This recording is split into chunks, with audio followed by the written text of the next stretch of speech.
and missable. The wait is KBC Eco Huduma Center. Starting with huduma za KBC imekuwa rahisi. From digital guidance and signet services to booking of commercial adverts and documentaries. Visit our dedicated desks at Huduma Center GPO, Times Square, Makadara, Kibera or Eastleigh. Tunakungoja hapo. Whether it's a casual announcement or a specialized media solution for your business, we are here to serve you. KBC at Huduma Centers. Moving closer to you. Your station, your service. The Kenya Bureau of Standards will host the 32nd African Organization for Standardization ARSO General Assembly and ARSO Week 2026 under the theme Standards Enabling Intra-Africa Trade under the Africa Continental Free Trade Area AFCFTA. One certificate working for you. Over 60 countries, hundreds of delegates, trade experts and policy makers coming together to advance harmonized standards and unlock seamless trade through the African Organization for Standardization. The chief guest is His Excellency, the Deputy President, Professor Kithure Kindiki. Watch this General Assembly live on KBC Channel 1 from 11 a.m. on Wednesday, the 26th of August, 2026. The African Organization for Standardization. One certificate working for you.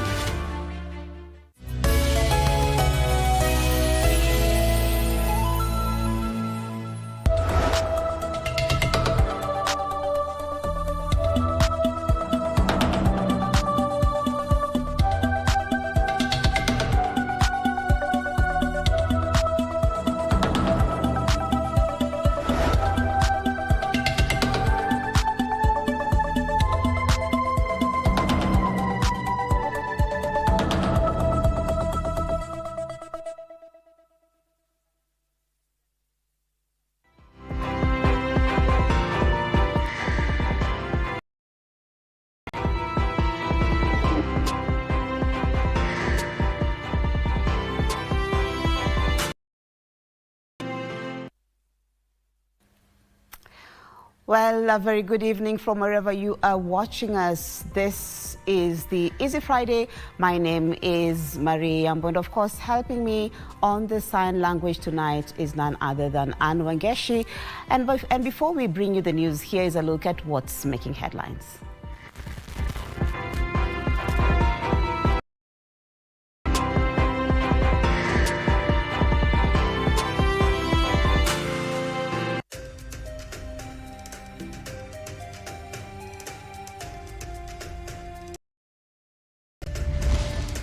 Hawezi ongea mambo ya masoko ya mama mboga, hawezi kuambia vile bei ya mbolea itaendelea kuteremka, bei ya unga itaendelea kuteremka, hajui. Stop the dirty politics. Professor Kithure Kindiki, grassroots leaders in Tharaka Nithi County, calls out opposition for personal. Politics dominate Senator Boni Khalwale's wife's burial in Kakamega County as leaders condemn violence witnessed in Homa Bay County.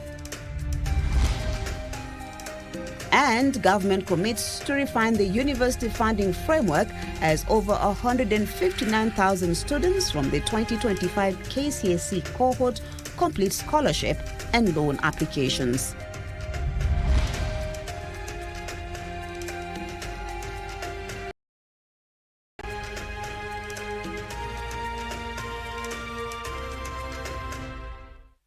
Thank you once again for making the time for us. Let's begin the bulletin, where police in Mombasa County are investigating the shooting of 3 youth during a sensitization meeting addressed by Area Governor Abdul Swamad Nasser at Bomu Stadium in Changamwe Sub-County.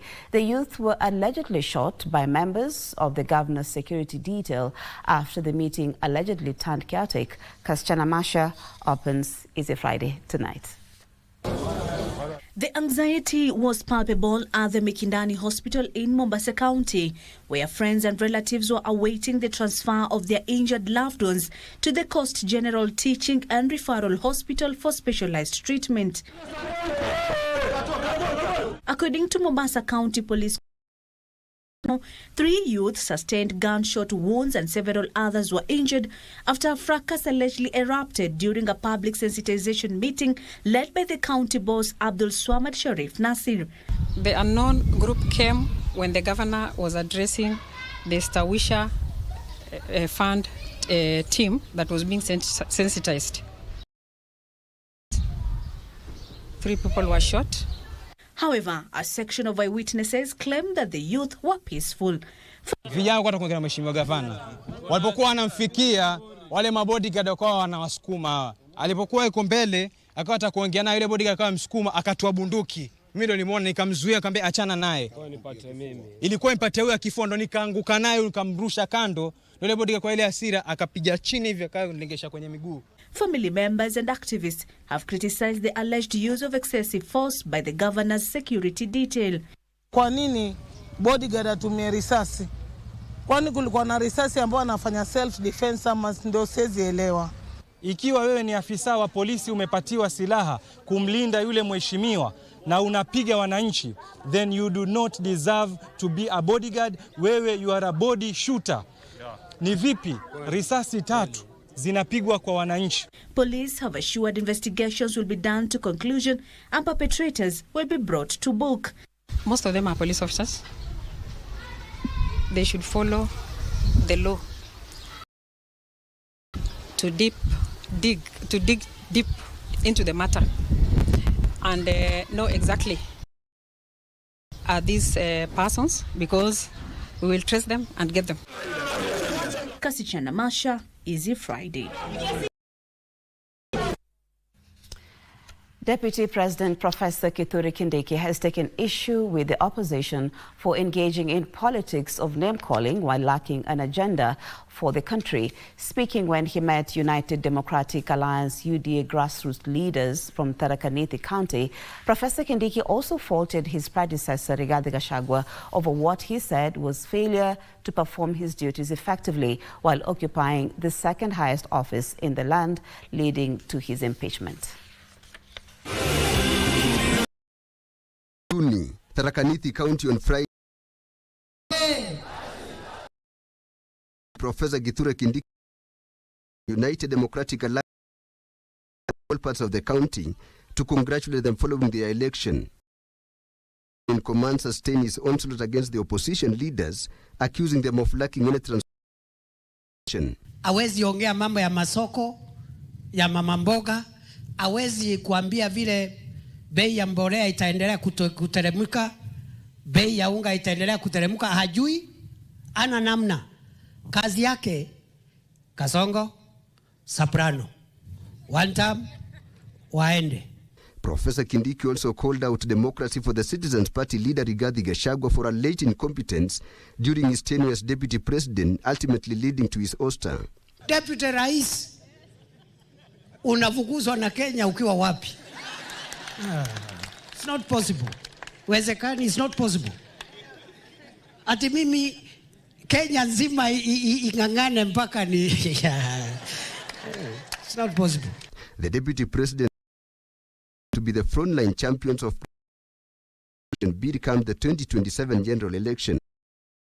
Only party that has grassroots structures democratically elected by other members across Kenya.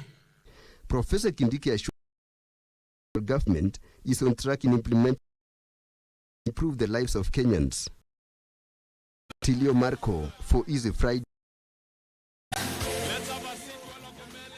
To some opposition politics, the Linda Mwananchi faction claims violence witnessed in Homa Bay over the weekend was a ploy to sow division among communities in Western Kenya.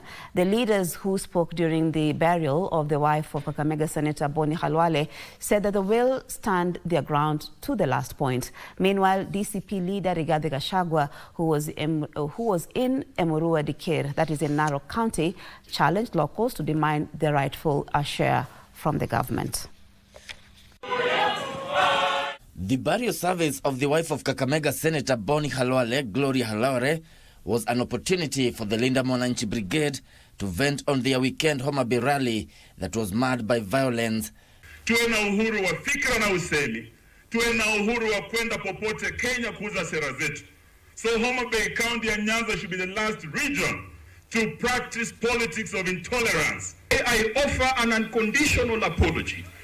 This culture of Gunism ilianza kidogo kidogo. Osoti anakunywa chai, anatandikwa. Juzi Sifuna anakuja Homa Bay, anatandikwa. If we do not deal with Gunism in this country, it will morph into vigilantes, it will morph into militias, and it is going to eat us. The MPs blamed unnamed leaders for trying to wage divisions among the communities in the Western Kenya. Anaenda kwa debe. Naona watu wakijipatia mavitu mingi atakuwa deputy president.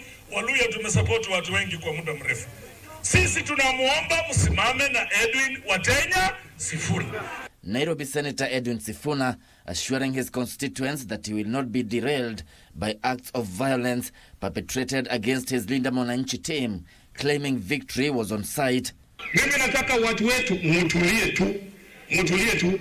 Hii fujo mnaona hii ati wanakazia registrar kutupatia sisi brand yetu kwa sababu ni sisi tumejenga hii kitu inaitwa Linda Mwananchi. Haijalishi jina gani unaweka, wananchi are looking for credible leadership. A name is just a name. Elsewhere in Emurwadikir, DCP leaders challenged locals to demand their rightful share from the government. Wanalalamika mambo ya kodi, wanalalamika mambo ya masomo. Hawa wanalalamika kama Wakenya wengine. Meanwhile, Jubilee Deputy Party Leader Fred Matiang'i has called on the government to decisively deal with the rising trend of political Gunism. Let the government be government, because ukiona mimi saa ingine ninashangaa, you think you are watching a movie. The people are distributing pangas publicly. Na wanapeana panga, imekamatwa kwa video. Na sio panga ya kwenda kuvieka nyasi ama nepi ya grasi ya ng'ombe, panga ya kwenda kuua Wakenya wengine. Matiang'i was speaking during a burial service in Meru County. Gishoki Washira, Easy Friday. Now, in other news, Kenya Kwanza leaders from Western Kenya have rallied residents to back President William Ruto's re-election, saying that through him, the region has a realistic stab at the presidency in 2032. Led by National Assembly Speaker Moses Wetangula, the leaders said President Ruto's government had demonstrated a commitment to equitable national development, with the region benefiting immensely. Western Kenya appears heavily invested in the upcoming. The different leaders from the region angling to succeed President William Ruto. At an empowerment event in Likuyani, Kakamega County, Moses Wetangula rallied his backyard to support President William Ruto's re-election for what he said is the government's commitment to equitable development. Ile kazi Rais Ruto amefanya kwa elimu, kwa afya, kwa barabara, kwa ukulima, kwa environment. But underneath Wetangula's endorsement of the head of state lay the ambition of the Western region to ascend to the highest position in the land, with leaders allied to him, led by President Ruto's aide Farouk Kibet, declaring that the Ford Kenya leader is fit to succeed Ruto in the year 2032. Mimi nawaambia jamii ya Mlembe, jamii ya Magharibi, jamii ya Mkenya mwenye yuko hapa, baada ya utawala ya William Ruto, mimi maombi naomba Mungu na natoa kofia ije hapa Magharibi Kenya. According to the leaders, re-electing President Ruto will guarantee the region a realistic shot to the presidency. Papa wa Roma mnapenda yeye? Hebu nione salamu ya Papa wa Roma. Papa wa Roma, lazima tujipange, sivyo? Jirani ndio rais, anapata 2 term na sisi tunajipanga hapa Ingo. Na tunajipanga na Papa wa Roma ndio huyu hapa. Ama vipi? William Samoei Ruto tumpatie support, na wao pia tuwaambie kifika mwaka wa 2027 tuanze kutembea na huyu Wetangula Kenya mzima tukitafuta kiti ya urais ya 2032. In Ukambani, a section of politicians allied to the Kenya Kwanza Alliance has accused the opposition of using chaos to wipe up emotions for political mileage. Led by Mwala Member of Parliament Vincent Kawaya, the leaders allege that DCP leader Rigathi Gachagua is working in cahoots with rogue police officers to cause chaos, effectively tarnishing the image of the government. Askari wanapewa askari anapewa 50,000, anaambiwa wewe tupatia gas kwa kanisa, ukishatupa wewe sisi tunafanya press conference tuseme Kasongo kwa sababu they have no agenda. And as the opposition President Ruto in the 2027, the Talai women have appealed to Mama Ngina Kenyatta to intervene and persuade former President Uhuru Kenyatta to honor what they describe as an agreement reached with the Talai community. The women say the former president should support a second term in the year 2027, citing commitments they say were made after he sought blessings from Talai leaders. Aweze kumwelekeza chinzi Ruto alimuleta kwa mikono ya elders wa Talai. Akakuwa blessed na akaahidi kwamba anaenda kuunga rais wetu miaka ingine yake 10. Yeye alipata yake 10 kupitia baraka ya wazee wa jamii wa Talai. Na siku ya leo tumerudi kama wamama. Kama mtoto wako aliweza kusahau, tunataka umkumbushe kama mama kwamba sisi tunangoja ile ahadi. Sisi kama wamama tukiahidi hatuwezi rudi nyuma. Michael Mondiga. To matters education now, where the government says it's refining the university funding framework to make higher education more accessible and affordable to deserving Kenyans. The proposed universal student funding model will shift the focus from parents' current financial status to the future needs of the individual students. Speaking during the 11th graduation ceremony of the University of Yambo, Education Cabinet Secretary Julius Ogamba said the model is intended to ensure students are not locked out of university and technical and vocational education and training TVET institutions because of their families' financial circumstances. The Ministry of Education says the proposed universal student funding model seeks to transform higher education from a household expense into a state-backed investment in human capital. Where the parent was not determined as having the capacity to fund the doctor or the engineer, the students then had to change courses to take a course that the parent is able to afford. We've changed that thinking and said, let us fund the future of the student. Education Cabinet Secretary Julius Ogamba said the government is moving away from the student-centered funding model introduced in 2023, which relied on the means testing instrument to determine the level of financial support based on a student's family circumstances.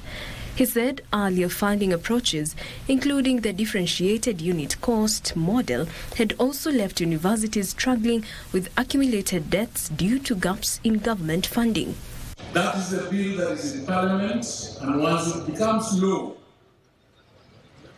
together with the contributions of government and other stakeholders, we will have enough resources to ensure that we are funding higher education students 100%, both tuition and upkeep.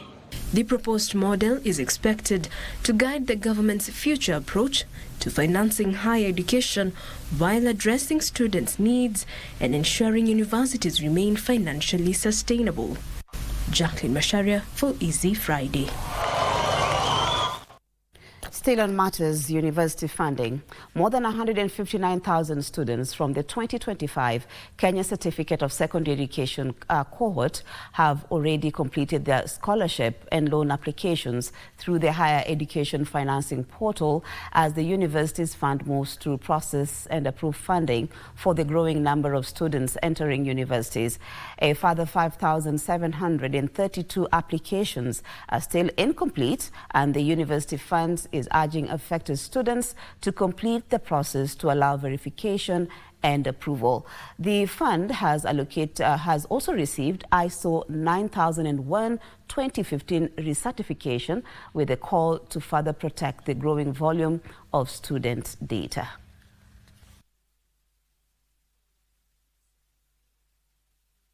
Thousands of students hoping to pursue university education are set to benefit from the higher education loans funding As of August the 20th, 159,352 students from the 2025 cohort had completed their applications. When we disburse funding to a university, we are not simply transferring money. We are helping to keep a student in a classroom, a lecturer in a laboratory, and a university functioning. And when we improve our systems, we are not simply improving internal processes. We are improving the prospects of Kenya's next generation. A further 5,732 applications were still incomplete, with the affected students urged to complete the process by the 31st of August 2026 to allow verification and approval. We therefore wish to request and encourage the students to complete their applications to allow us to process and take them through our boards of trustees for approval before we implement. The university's fund says 270,750 students who attained the required KCSE grades in the 2025 examination cohort proceeded to university, compared with about 62,580 in 2017. The fund projects about 680,000 beneficiaries under the government scholarships in the 2026-2027 financial year. And as the fund manages billions of shillings in student grants and large amounts of personal and financial information, the Kenya Bureau of Standards is now calling on the fund to strengthen data security. The fund has received ISO 9001-2015 recertification, an international quality management standard that focuses on consistent processes, accountability, and continuous improvement. As the university's fund celebrates this important achievement, it is equally important to recognize that ISO 9001-2015 provides a strong foundation for the adoption of other internationally recognized management systems standards that can further strengthen organizational excellence. For us, ISO certification is fundamentally about trust. It's about assuring students that their applications and funding are handled through transparent and reliable systems. In the 2023, 2024 and 2025-2026 financial years, the university's fund says it has disbursed 47.9 billion shillings in government scholarships and another 30.1 billion shillings for scholarships in the current financial year.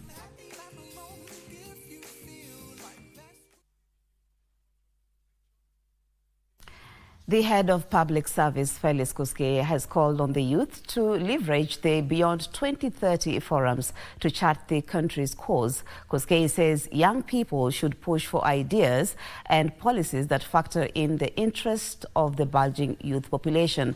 He was speaking during the first anniversary of the Jamii Imara Mashinani Forum, an initiative that seeks to take government services closer to the people.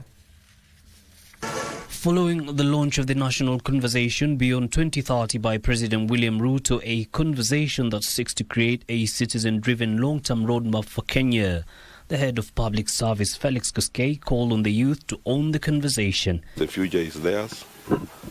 The document will govern how they are going to run the country. The document will also create a trajectory that will enable the future generations to prosper. Koskei, while rallying the country to back the president's call for bipartisan conversations, said the youth have a bigger stake in the upcoming forums, calling on them to turn out in large numbers. If they don't participate, it will be a disaster, because generally people will not know exactly what they feel and what they want. This national conversation is a conversation that will ensure that their dreams are captured.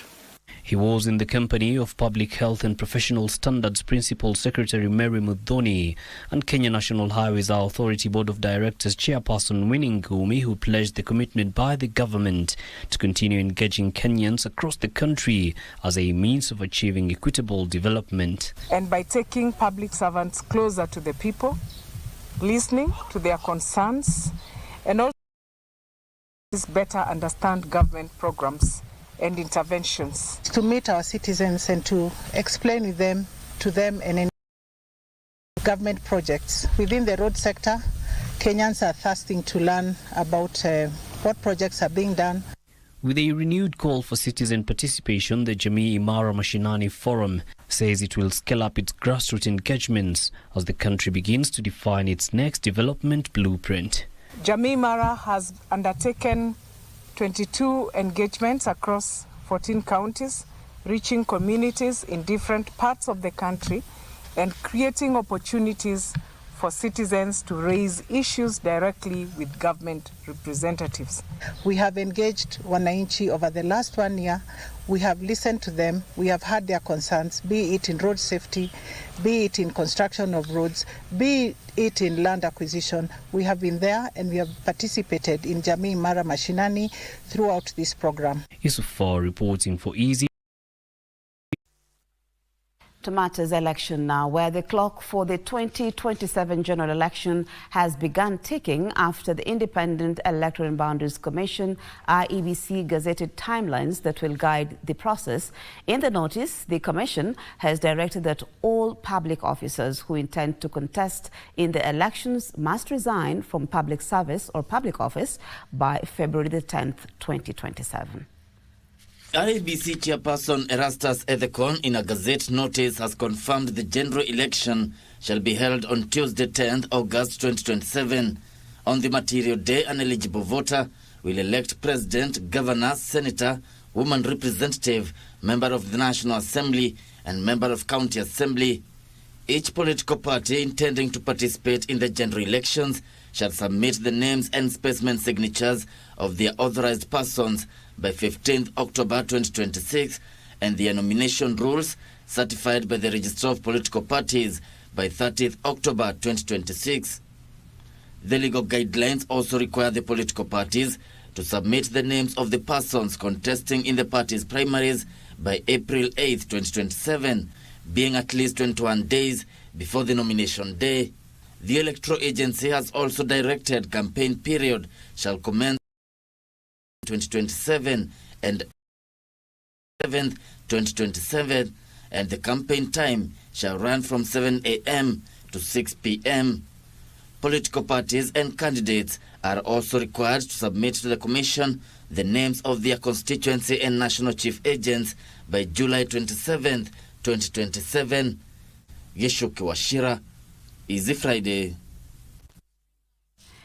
Interior Cabinet Secretary Kipchumba Murkomen has assured residents of Elgeyo Marakwet that the co-hosting of this year's Mashujaa Day celebrations will not deny the county the benefits that traditionally accompany the national feat. The county will co-host the celebrations alongside Nandi and Uasin Gishu counties. Speaking during an inspection tour of Kamarin Stadium in Keio North Sub-County, 3 counties would each benefit from projects and activities lined up ahead of the Mashujaa.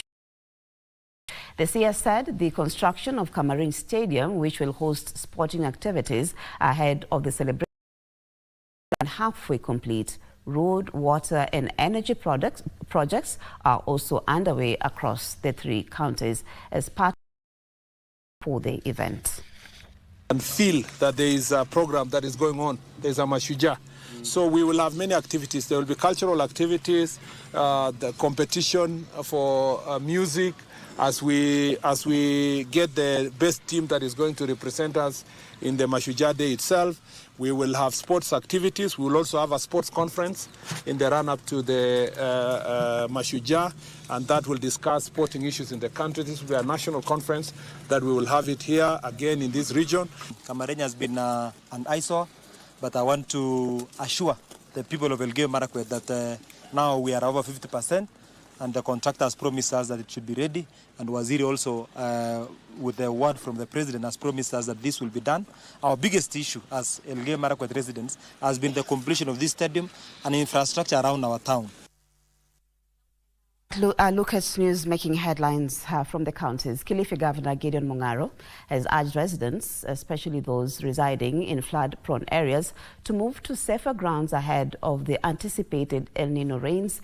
Kilifi County is among 16 counties in the country that the weatherman has listed as a risk area requiring adequate preparedness ahead of the rains. According to Mung'aro, the Disaster Emergency Department measures to mitigate the effects such as rescue boats, food and non-food items, medicines and other related equipment and services. Mukae mahali ambako mtakuwa hatuwezi poteza maisha. Tumeweka vijana wengi ambao watasimama kando ya mto kama wakina Francis na wengine ambao watakuwa kazi yao ni kuangalia kwamba watu hawavuki mto Galana ovyo ovyo, kwa sababu hataki kupoteza maisha. In Busia, Energy Cabinet Secretary Opiyo Wandayi has announced the allocation of 1.46 billion shillings to connect more than 17,000 households to electricity across the county. Na kwa hivyo serikali ikishatekeleza miradi za stima, ni jukumu la kila mwananchi to take care of the infrastructure. Kuna wahalifu wanakuja usiku, wanakata nyaya za stima, wengine wanaharibu transformers. Lazima sisi wote tukae macho. Elsewhere, transport activities were disrupted in Kakamega town after tuk-tuk operators blocked the main Kisumu-Kakamega road, protesting remarks by Kakamega senatorial aspirant Brian Lishenga that appear to threaten organizers of a tuk-tuk empowerment drive slated for tomorrow. Naomba Lishenga awachane na kuvuruga mikutano yetu ambayo tunataka kufanya. Tumetafuta hii mambo ya empowerment karibu mwaka mzima ikiwa ina bounce. Mwenyezi Mungu ametusaidia, imefika saa hii, yeye anakuja kutuambia ya kwamba anataka kuweka demonstration Saturday. Meanwhile, over 80 hotel managers from Bungoma County have undergone a 2-day upskilling workshop to equip them for the versatile hospitality industry. It is our wish that during this upskilling training, we get to sensitize investors and managers on the need to consult with standards with our sister institutions like TRA to ensure that the classification standards are being injected into how they are operating and in how they are investing in the sector. For Easy Friday, I am Collins Kefa. Well, on that note, we want to take our first commercial break. But after that, my colleague, that is Alan Oko, is on standby. He'll be bringing you business news. But at the tail end of this bulletin, my colleague, that is Gladys Mungai, is in Beijing, China, where he engaged the Kenyan ambassador to China, that is Willibet, on the zero tariff on African products by the Chinese government. All that will be coming up at the tail end of this bulletin. But right about now, let's take that break.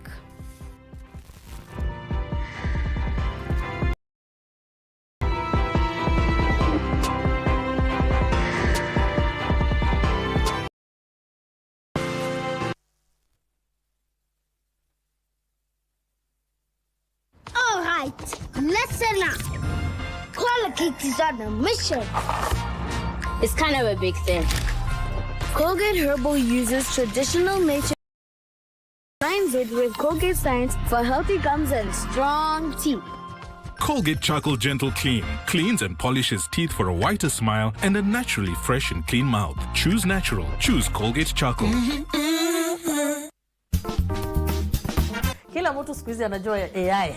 So I was telling you guys before the break about how someone was saying everyone, AI, the most common used word nowadays is AI. AI sitaki. If there is a technology that exists now that can do the things you would be paid to do, then it's very much important that you pay attention. But you pay attention. Yeah. AI coming in and the speed at which it's moving, it's making it an equalizer, such that a woman who is at home having 4 kids, running the household, can still fully run a business from her home. People think AI is hard. People think you need to be technical to use AI. Very wrong, because you have a ChatGPT boyfriend and you're using AI already. I do have a ChatGPT boyfriend, yes. Yes. So it's not like you've been left by the train, guys. Okay. Yeah. We find that ideally, technology is not biased in itself. It's human beings who are biased. So you see, technology is available to everybody, but then it's human beings who decide, and I like to call them gatekeepers. The good thing about AI is it uses natural language. You can just start talking to it in natural language, even mix Swahili here and there, sharing, and it will understand. So the fact that it has broken that barrier, you don't have to be technical, you can just use natural language. What happens when a mother finds her voice, a superfan dances through adversity, and a community steps up to offer real support? I used to be a very shy girl. I used to be that polite girl. I used to be very innocent and naive. But now Bahati came to my life and everything changed. This week on Able Differently, we share real-life stories of strength and success while we call out on the bad stereotypes that continue to hold our communities back. Join us this Saturday at 4 p.m. only on KBC Channel 1.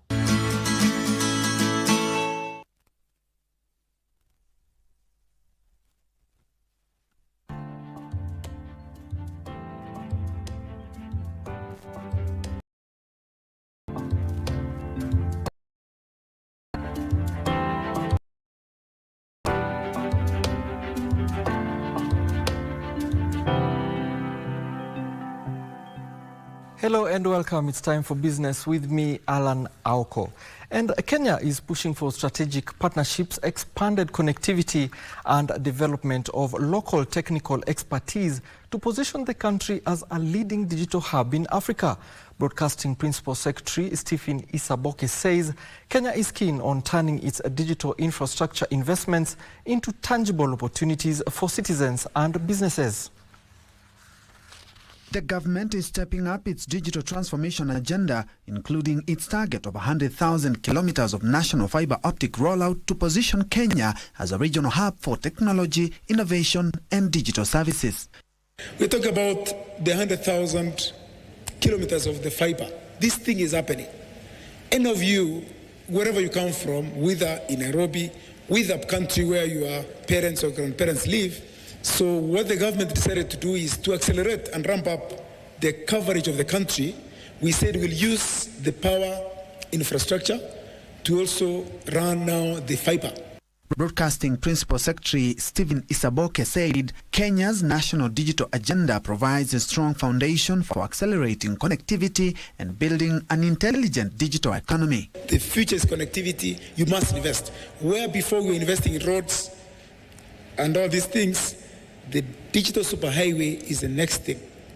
The digital superhighway is the next thing because otherwise our youth, our population will be cut off. Obviously, this is where we're actually investing to ensure that we deliver the quality that we've committed across the country. Isaboke called for collaborations focusing the investments on practical solutions to Kenya's connectivity challenges. The government is also pushing for greater technology and skills transfer, with Isaboke emphasizing on the need to develop Kenya and Africa engineers. Partnerships must include structured technical training and local assembly plans to cultivate domestic engineering talent. We advocate sharing dark fiber, power, and tower assets to avoid repeated investment, lower entry thresholds, and reduce broadband tariffs for the citizens. Tech companies were challenged to innovate more to keep up with the changing tech space. FiberHome believe in long-term growth in Africa. We are fully committed to local knowledge transfer and training local African engineers so that technology experts stay here in the region. For Easy Friday, I'm Ben Troinjue. Elsewhere, players in the medical field are calling for more investments in agro-processing to reduce medical imports. Kenya Medical Association Chief Executive Officer Brenda Obondo says production of quality medical non-woven equipment will open up new markets for farmers to produce. Kenya imports medical equipment worth about 65 billion shillings annually. Medical practitioners say the import bill could be reduced if more investment was channeled into agro-processing. Kenya Medical Association Chief Executive Officer Brenda Opande says improved agro-processing will ensure production of quality non-woven face masks, surgical gowns, and disposable bed sheets. At the core of this is the quality of these products. And why so? Because the quality of these products directly contributes to the delivery of quality healthcare in our country. Processing of non-woven medical equipment is expected to offer market for local farmers. So building this capacity will help us improve access, reduce vulnerability to global supply disruptions, create jobs, and contribute to stronger health security. The market starts at the farm, because without doing the necessary cost-benefit analysis in the farm, you would not be able to get the premium price at the market at the selling point. Players are calling for enhanced traceability systems to promote food safety. Market aggregation, premium markets, and value addition, digitization and traceability, cost-benefit analysis, those becomes the main mandate of KENAF to ensure that we train and capacity build farmers to understand why sustainability in farming is very important. Benson Rioba reporting for Easy Friday. Elsewhere, SBM Bank Kenya says it has moved from stabilization to a phase of growth that is supported by stronger profitability, liquidity and capital positions after 2 years of rebuilding. Speaking in Nanyuki, SBM Bank Kenya CEO Bartesh Shah said the lender is selectively opening branches targeting strategic locations that align with its growth ambitions rather than rapid expansion. Shah says the branches being opened will be complemented by the growth of digital capabilities. From agriculture to SMEs to light manufacturing, it's one area that we are not represented at all, and it aligns very well with our strategy, and this is where we had to be. But for the urban centers, we believe our digital capability, which is increasing by the day, is more than adequate to service those customers in the urban centers. Our work as a government is to create conducive environment, and therefore we are excited now that we have diverse outlets where people can do business. There is need to strengthen environmental, social and governance practices among small and medium-sized enterprises. I&M Bank, in partnership with the UN Global Compact Network Kenya, has launched a fully sponsored supplier sustainability capacity building program aimed at equipping its SME suppliers with practical knowledge and tools to improve their ESG practices. The initiative seeks to help SMEs understand and interrogate responsible business practices into their operations while preparing them to meet evolving requirements from corporate clients and markets. The bank says strengthening sustainability capacity among its suppliers will contribute to more responsible and resilient supply chains, while the UN Global Compact Network Kenya is supporting the program to promote sustainable business practices among Kenyan enterprises. Don't know the ESG that we are actually doing, and you might find that we are part and parcel of what the requirements are, but we have no idea. So I think that's one of the biggest, let me say, gaps.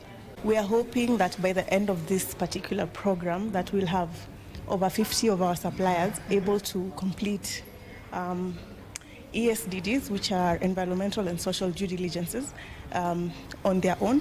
They're able to build their governance structures and have more resilience within their own businesses, and to understand how that impacts what we deliver at A&M. Sustainability really might seem complex, but again, it is what you do day in, day out. It is ensuring that you actually measure that, and then when you measure, you identify the gaps and put in place those measures. Meanwhile, the creative economy in Nairobi is being constrained not by a lack of space, but by a mismatch between commercial property models and the needs of artists. A new study by the Trust for Indigenous Culture and Health calls for conversion of underused commercial spaces into cultural infrastructure, highlighting that high rents, rigid leasing structures and unsuitable spaces are the barriers that creative practitioners face. The report says creatives often spend up to 80% of event budgets on tailoring empty offices into functional venues, effectively paying twice for the same space. struggle we went through to get this space, we felt that there is a need for all these spaces that we are seeing that are empty, and yet we, the cultural practitioners, are actually in need of these spaces. But we need to do sort of a study and be able to learn what is it that is keeping us off from using this space. What is it that is keeping the owners of these spaces to offering to us? Biggest and lightest challenge is just access to information, where these spaces are accessible, who are the owners of these spaces, are these spaces relevant for them to be able to do their work well. An example is given of a tap dancer who, you cannot tap dance on concrete, but are there spaces that are retrofitted for them to be able to perform and earn a living. Now, Kenya's fledgling tourism and hospitality industry is battling a silent crisis: high employees turnover. This is being caused by poor remuneration and seasonal demand shifts, and also limited career growth. This is stifling growth in one of the country's important socio-economic sectors. Speakers at the Hotel Expo Kenya 2026 say that this is leading to huge operational expenses due to recruiting, training and replacement exercises. Industry stakeholders have been urged to protect employees' job status, help maximize on revenue multiplications across the sectors. Elisha Pai Resort and Spa General Manager Anne Peggy is calling for human touch dialogues through professionals in the industry to improve revenue collections. The most important thing is the human touch. The human touch is hospitality service. And we can only do this when we have professionals that have the highest degree of talent. We need to re-innovate ourselves and treasure retaining good talent. Asking all of us to go back and look at our workforce and identify the 20%. It's not hard to identify. We live in days when every single employee has KPIs to deliver, and you have, you have your performance reviews, maybe quarterly, maybe half year, and it's very easy for you to be sure. You have 100 or you have 250 like me, you know of that percentage who are against. Let's go further afield now, where crude oil prices advanced on Thursday as unresolved conflicts surrounding the Strait of Hormuz and the military standoff between the United States and Iran sustained a geopolitical risk premium. The West Texas Intermediate crude for September delivery added $2 or 2.33% to settle at $87.83 a barrel on the New York Mercantile Exchange. More details on this in our International Business Roundup. Oil prices East Friday but remained on track for a second consecutive week of gains as hopes of a swift reopening of Strait of Hormuz continued to fade. Crude oil prices eased significantly over the first 2 weeks in August as U.S. officials suggested a deal with Tehran could be imminent.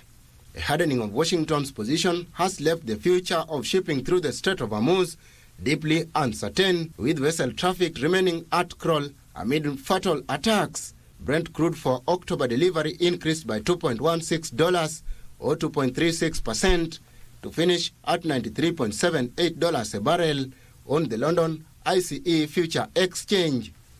Elsewhere, the Asia-Pacific Economic Cooperation Energy Think Tank Forum was held in Dalian City, northeast China's Liaoning province on Thursday, bringing together more than 100 representatives from 17 member economics of the APEC, international organizations, think tanks, and research institutions. The participants engaged in in-depth discussion on energy security and regional resilience, energy technology and innovation cooperation, and multilateral cooperation, and a think tank network building aiming to pull intellectual consensus for deepening practical regional energy cooperation and promoting shared prosperity in Asia-Pacific. This has formed an energy cooperation pattern featuring complementary supply and demand, green empowerment, interconnection and supply chain stability, and collaborative governance, contributing Chinese strength to regional energy, common security, and sustainable development. Finally, China's import and export with other Asia-Pacific Economic Cooperation economies totaled 18.03 trillion yuan in the first 7 months of this year, up 21% year-on, according to data released on Thursday at the APEC Custom and Business Dialogue. The Asia-Pacific economy currently accounts for more than 60% of the global economy, while its total trade volume is approaching half of the global total. In the first 7 months of this year, the growth rate of China's trade with the other APEC economies outpaced that of China's overall trade in goods during the same period, highlighting the huge potential for regional economic cooperation. Ezekiel Owino reporting for Easy Friday. And that's all we had from the business desk. Thank you so much for watching. My name is Alan Auko. We take a short break now. I can see Daniel Wahome is coming up next with sports. He's very excited to give you some interesting developments from the Diamond League. Do stay with us.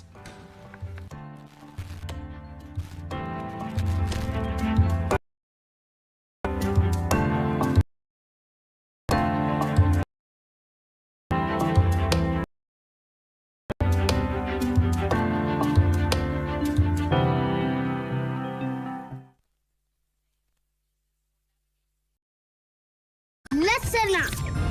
Colgate is on a mission. It's kind of a big thing. Colgate Herbal uses traditional and combines it with Colgate Science for healthy gums and strong teeth.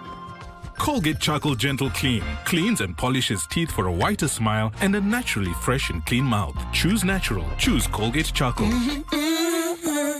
The wait. KBC Iko Huduma Center.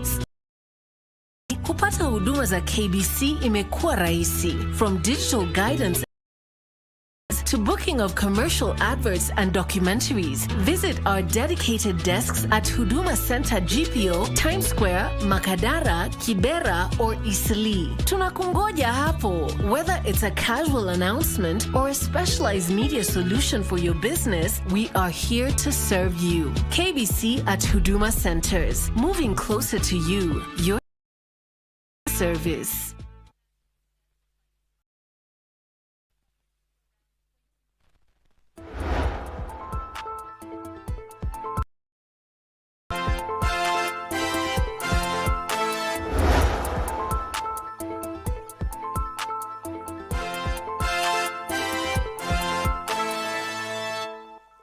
Good evening to you. My name is Daniel Wahome and welcome to Easy Friday Sports. And we start with some good news. The Lausanne Diamond League meeting is going on at the moment and Emmanuel Wanyonyi has won the 800 meters race, 1:42.19, and Faith Cherotich, aka Faith Mdogo, in the athletics circles, because Faith Mkubwa is Faith Kipyegon. So she's known as Faith Mdogo. She's finished second in the 3,000 meters steeplechase, and at 10 p.m. Jacob Krop is in the 5,000 meters, and Lilian Odira, the world champion, in the 800 meters women at 10:32 p.m. So let's get into our bulletin stories. Football Kenya Federation Premier League side Posta Rangers have received a major financial boost ahead of the new season after unveiling a 7 million shilling sponsorship deal with Playmaster. The partnership is expected to strengthen the Mailmen's preparations for the 2026-2027 campaign, with the club seeking to improve on its performance and establish itself as a competitive force in Kenya's top flight. His own new season of the FKF Premier League have received a major financial boost from Playmaster. The 7 million shilling sponsorship comes at an important time for the Rangers to struggle financially last season. Based on the history of Posta Rangers, and also we are looking at the club without any political affiliations. We believe that Posta give us also the corporate advantage that we are looking at as well as a corporate company. It means a lot to us as Playmaster. It's a part of, it's a way of us giving back to the community, and Posta Rangers is a big part of the Kenyan history. The package is set to provide the club with much needed financial support as it continues to prepare its squad, technical team and operations for what promises to be a demanding campaign. The men have endured a challenging period in recent seasons. Nashukuru Playmaster wamekam Tangu tuambiwe na kam, morali imekuwa juu kwa tizi, kila kitu imekuwa top.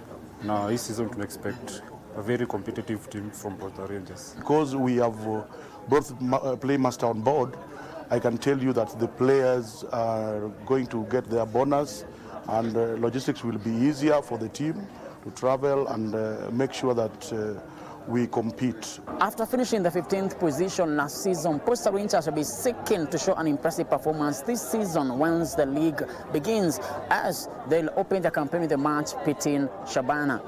Reporting for Easy Friday from Nairobi, my name is Frederick Mwoki. Now, Fazam FA got to a winning start as the 19th edition of the League in Dogo East Africa Cup continued in Nairobi with a youth tournament, providing a platform for young footballers to showcase their skills and catch the eye of talent scouts. Fazam FA defeated Soccer Talent by 2-1 in one of the matches played, while in the under-9 category, MEC Platinum registered a convincing 3-0 victory over Sparrows. Aston Roma also secured a 2-1 win against Sakata Soccer Stars. The competition is geared towards giving youngsters an opportunity to develop and showcase their football abilities, while scouts are also on hand to identify promising talent and provide pathways for the next generation of footballers.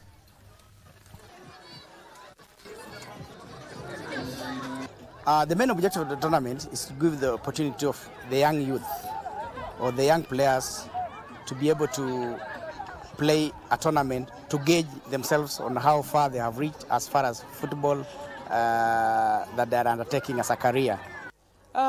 Scouts wako, kama unajua kuna hiyo national team under 15 naenda kucheza Sekafa, so kuna wale kadhaa wako, unajua wamejificha ndio watoto wacheze freely, so wako ma scouts. Alafu pia kuna watu tu ambaye wana scout players and then wana recommend kwa vilabu zingine hapa. Na Ligi Ndogo, this is our 19th edition hosting the Ligi East Africa Cup.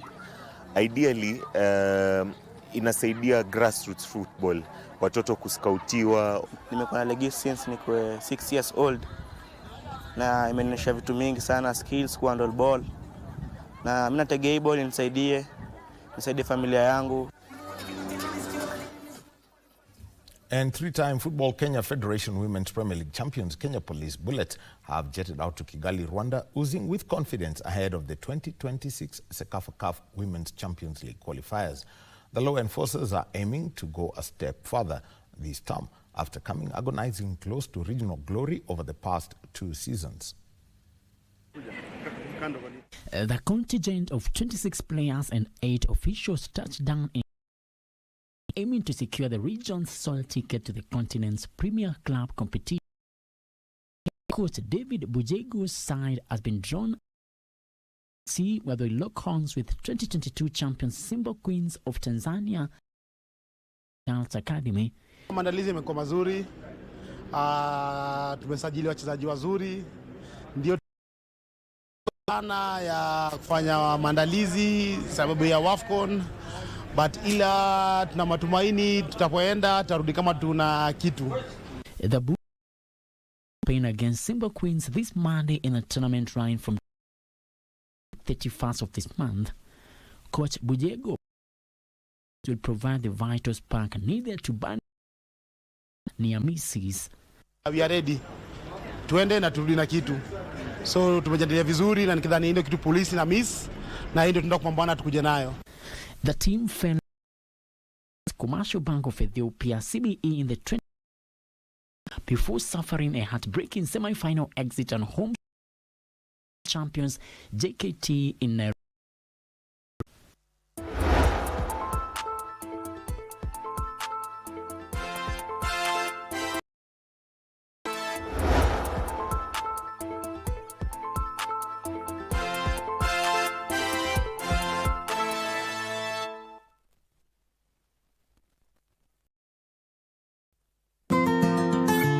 Kutoka jimbo la Nairobi, tunaangazia ufugaji wa mbuzi wa maziwa. Maziwa ya mbuzi iko na immunity kubwa sana kwa mwili yako. So ukipata unakunywa maziwa ya mbuzi, na ndio sababu watu wananunua maziwa mengi sana.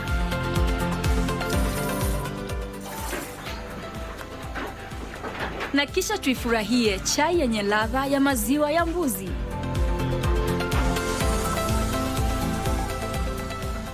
Ungana nasi Jumamosi saa 10:30 hapa KBC Channel 1 kwa mseto kamili wa kilimo. I had nowhere to turn. I had nothing.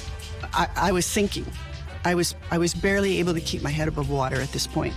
I sat in the corner of my sofa crying, and I looked up to the sky and I said, God, is anything good ever going to happen in my life again? Or have I seen the best that there is? Sometimes a spirit of depression, loneliness, grief can come on a single person. Sometimes a person can question, God, what is wrong with me? Because you promised that I would be married, but this is not happening. And so a person can start questioning their self-value and their worth, though they're trusting the word of God. There's just something in me that I just wanted to be right with God. It was never to really reconcile the marriage. But I said, if we giving up on each other, let's not give up on God. No competition. No competition.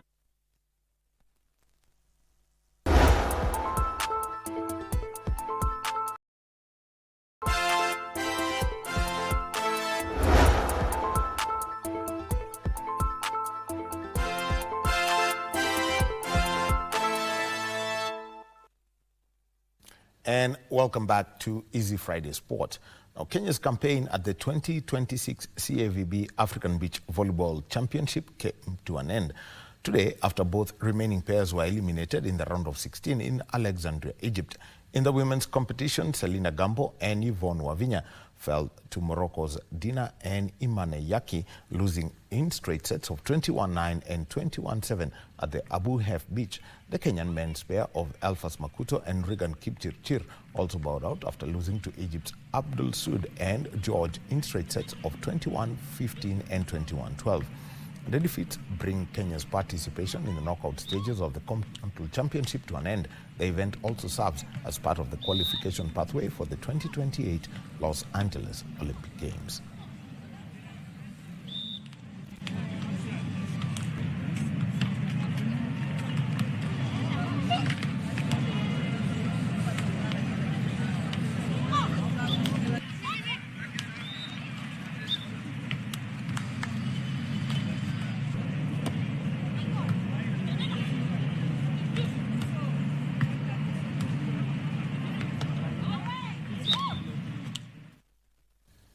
So just a recap, Emmanuel Wanyi wins the 800 meters at the Lausanne Diamond League. Faith Cherotich finishes second in the 3,000 meters steeplechase behind Winfred Mutile-Yavi. Happening right now, the men's 5,000 meters. Jacob Kropp is in action, and 10:32 p.m. Lilian Odira in action in the women's 800 meters. Full details in our bulletins tomorrow. And remember, qualification for the Los Angeles 2028 Olympics for indoor volleyball starts in Nairobi on Sunday. The Malkia Strikers are defending their title. So that's a story we are going to keep our tabs on. My name is Daniel Wahome. Thank you for being with us. DJ Cole Jax is warming up his fingers as he tries to spin the wheels of steel on our big event musically. So that's coming up after this news bulletin. Marie Yambo, over to you.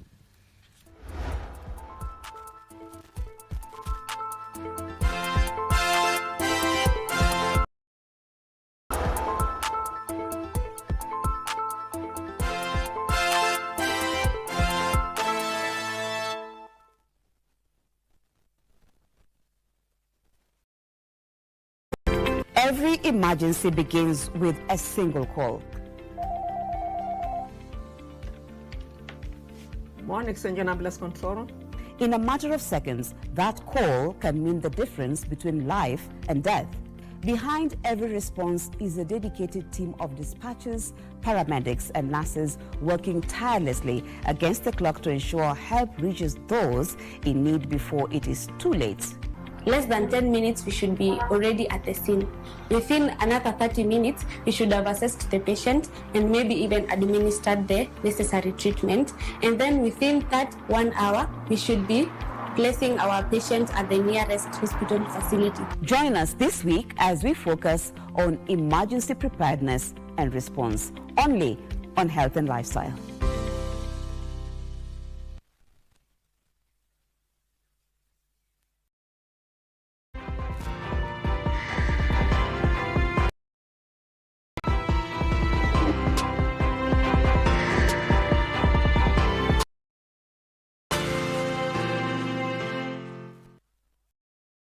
Daniel Wahome for bringing us up to speed with the sports news, and definitely congratulations to the winners. That is Emmanuel Wanyonyi and Faith for doing us proud. And just as I promised, that interview with my colleague Gladys Mungai from Beijing, China, with the Ambassador Willie Bett is just up next as we close this bulletin. And definitely thanks to you for being with us. Anne Wangeshi has been our sign language interpreter.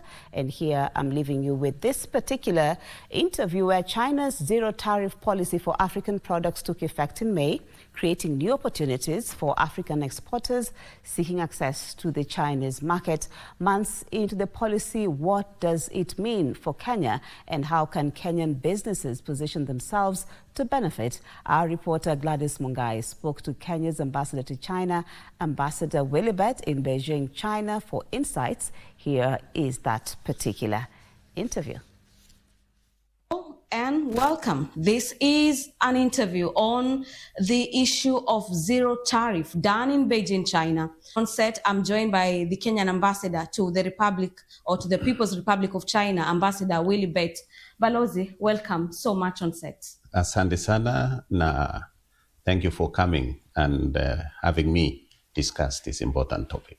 Thank you so much, sir, for according me this opportunity. And I think to start us off, my very first question would be, what does this zero tariff policy mean for Kenya? This agreement between China and Kenya, what is it in it for the Republic of Kenya? Thank you, Gladys. When we talk of zero tariff, we mean we are talking of access of products and services from one country to the other. And in this case, we are talking about access of Kenyan products to the People's Republic of China. So what China has done is to exempt Kenyan and African countries, those who have diplomatic relationship with China, for them to bring in their products duty-free so that their products can be more competitive in this market. As you may know, Gladys, China is a very huge market. It's a market of 1.4 billion people. And this market is a market which is sought after by all countries globally. And for China to decide to offer this free market access, duty-free market access to Africa, and in this case Kenya, is a big deal. It's a big deal especially to Kenya because Kenya has been classified as a developing country, while our neighbors in the region are still under the least developed countries. Sure. So in that matter, it means they were accessing anyway this market duty-free because of their status. And Kenya was basically disadvantaged, which means Kenyan products were more expensive than our regional neighbors and any other country who is classified as least developed. And so it made our products less competitive. So this one to us is so important because now our products will be accessing this market again at no duty, which means we will all now be playing on a level playing ground with our neighbors and all those other countries who are least developed. And therefore we are expecting our products to be more competitive and we will access this market more than we've been accessing before. Talk to us about the significance of the Kenya-China trade relations at this time. Thank you. As we speak now, China is the biggest trading partner with Kenya at this point in time. And the only challenge we are facing is that the balance of trade between Kenya and China is not balanced, for that matter. It is in favor of China. What does that mean? It means that the amount of money or the amount of revenue Kenya gets for its exports is far much less than the amount of revenue China gets for exporting to Kenya. And therefore, we are talking of around 670 billion China is getting for its exports to Kenya. 670 billion Kenya shillings. How then do we close the gap? While Kenya gets around 17 billion. Only. 17 billion. So how do we bridge this gap? Yes. Is now what is happening. China have also noticed that, and it's not only on Kenya, it is generally on the entire Africa. So to bridge or to correct this situation, China offered this tariff-free access of African countries to this market. And therefore, when Kenya accesses this market under tariff-free, what I told you is our products will become competitive, we will export more here, we will earn more. That would definitely reach, not 100%, but it will correct the situation to some extent as we continue developing our production and accessing more this market. Beyond the agricultural products that we are used to exporting, what other sectors in Kenya do you think could benefit from this zero tariff arrangement? I think for a long time, Kenya has been exporting agricultural products, definitely not only to China, but many other external countries. We have also been exporting in raw form.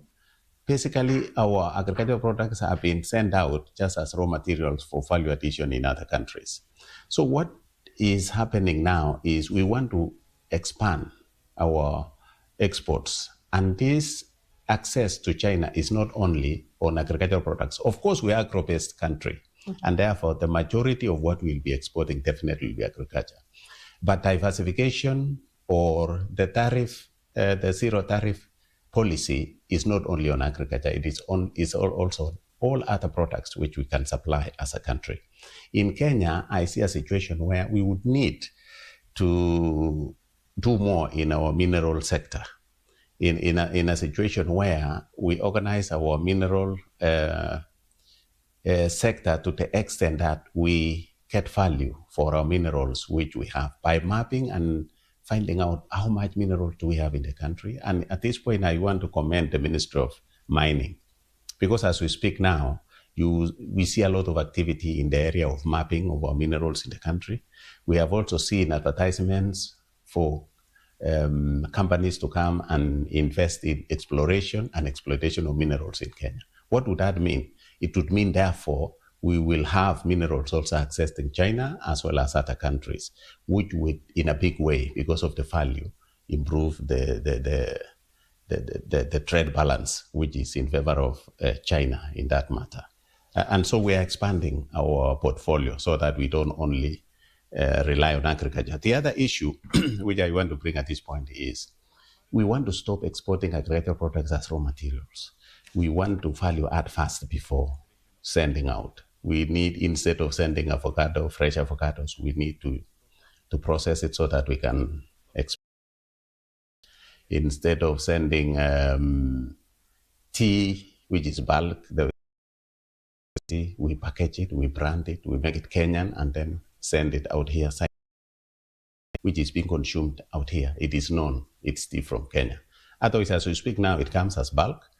People blend it here, they package it, they brand it, and then they sell it as their own tea. So that is some of the things we really need to do, and do urgently. On that thought, I think it's a good argument, and it's a move that will benefit the Kenyan market and the common farmers to a great extent.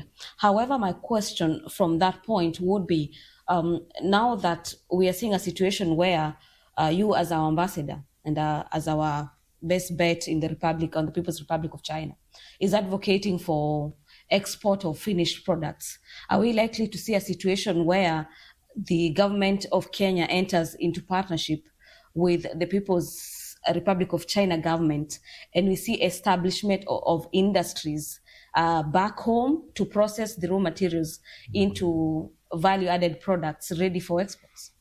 You're very right. Not seeing a situation where we have already partnered. We have already entered into agreements. We have MOUs with this country, Kenya and China. to partner in various sectors. But the most important in the partnership which we are now developing and which we are pushing as an embassy here is industrial development. What we are saying is what we import from China, we need it to be produced in the country. And most of those products, what we are saying is bring in technology, bring in equipment, bring in investment, come and produce for our market and also for the East and Central African market. Come and produce it for African market because we are positioning Kenya as a gateway to Africa. And for sure, Kenya has all it takes to accommodate industrialization for products which can be sold throughout Africa. The other thing which we are saying is the products which are required in this market, which we may not have the capacity or the technology to produce, we are asking the Chinese entrepreneurs to come to Kenya to invest and export to this market. What that would do is we will get more value for the finished products. Secondly, we will have created employment for our people back home. Yes. So we are doing it in two ways. We want them to invest. We want the Chinese entrepreneurs to invest so that we can do export substitution. What we have been importing, or import substitution. What we have been importing, we produce locally. The other issue is what we have been sending as raw materials, we now add value and send it out here. And if we don't have technology, we bring in technology in form of investment. From where you sit as the ambassador of Kenya to the People's Republic of China, what support do you think traders need to meet the standards set for this market? Very important, yes. The Kenyan exporter needs to be supported in various ways. This market requires products at scale. This market requires products in a consistent manner. And this market requires quality products. So our export in Kenya need to be supported in the same three ways. One, to ensure that sensitization of our exporters is done and done very quickly. Number two, the production of products in Kenya should be increased and it should be produced in a quality manner. And so what we are saying is we need to improve production. We need to improve the capacity of some of the authorities in Kenya which manage quality, so that whatever comes to this country meets the quality standards. And so sensitization is critical. Capacity building for our institutions is very important. And then the Kenyan exporter need also to come to China and look at what the requirements are so that they can diversify their export portfolio from the Kenyan side. And so we need to support our people by sensitization. We need to talk to them. We need the authorities in Kenya to be key. Issues of traceability need to be emphasized so that whatever is coming to this market, we can tell where it is coming from, so that in case of anything, correction can be achieved so fast. And so, Gladys, that is very important to support our exporting community. Thank you, Balozi, for that. You've spoken about a number of parameters that are supposed to be met by business traders seeking to export products. Could you possibly highlight to us a few of them, what someone seeking to export, be it the avocado, macadamia, or whatever product they want to export to the People's Republic of China? What are these standardization measures that they need to have achieved for their products to be considered adequate to have met the standards to be sold in China? So what happens, Gladys, is we have a body here called GACC. This is the body responsible for accepting all the imports to this country. And so they have come up with a whole list of requirements for any commodity. You know, we have a lot of tariff lines. We have macadamia, we have avocados, we have tea, coffee, a whole list.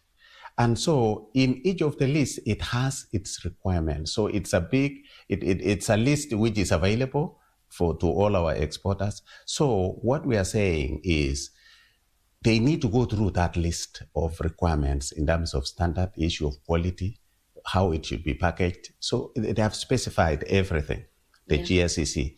And they have, and their requirements also is the origin. They need a certificate of origin to show that this product has actually come from Kenya. These are some of the processes which exporters need to know. And some of these processes have already been communicated. The certificate of origin, for example, is now being provided by the Kenya Revenue Authority. And this, the People's Republic of China Embassy in Nairobi have actually played a bigger role in ensuring that some of these products and processes is communicated to our relevant authorities so that we facilitate the zero tariff initiative to take off very fast. And I'm happy that it has really taken off and things have really been coming at an increased pace now to China. So these processes and procedures are available in the website of GSCC. And if you don't find it at the website of GSCC, the People's Republic of China Embassy in Nairobi are ready and they have those procedures with them and they can supply. And they have given it to the export authorities like KFIS and the other authorities in Kenya who are responsible for exporting products. Balozi, from a number of forums that I have attended, or had the pleasure to attend, and you are among the main speakers, you have been highlighting your speech in line with the bottom-up economic model that you are implementing back home. How then do we ensure that Mama Mboga or the farmer in Kirinyaga and Mombasa at the grassroots level gets to benefit from this zero tariff arrangement away from the normal status quo where the big businesses are the ones having the huge chunk of these profits? That is very critical, Gladys, because at the end of the day, we want the farmer or the producer to benefit from this zero tariff arrangement which has happened. If we take, for example, coffee or tea, the farmer is the one who is the owner of their coffee bushes or tea bushes. Now, if we can facilitate the farmer in a manner where the middlemen don't take the chunk of the benefits before it reaches the market, what we will see is that the bulk of the benefit will go into the farmer.